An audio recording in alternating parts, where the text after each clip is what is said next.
Building a clean energy future. We're not locked into a fossil fuel future, however. We've made major progress in scaling up renewable energy and energy efficiency in the United States over the past decade, thanks to federal, state, and local policies that have helped to grow the clean energy economy. We're also using energy much more efficiently than we used to.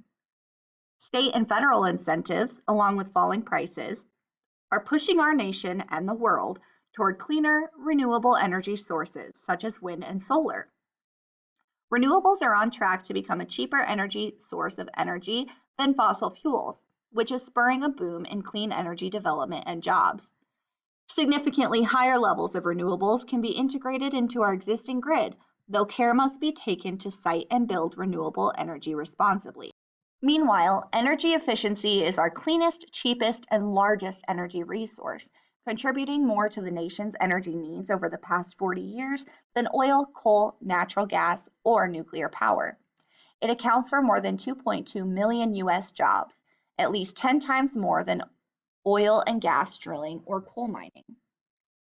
If we can put the right policies in place, we are poised to make dramatic progress towards a clean energy future. In fact, a recent NRDC report finds that we can slash US fossil fuel use by 80% by 2050.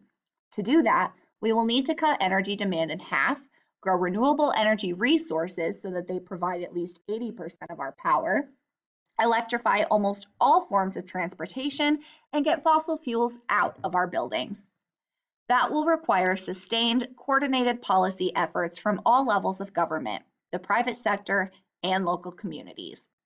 But we know we can do it using the proven, demonstrated clean energy techniques that we have today.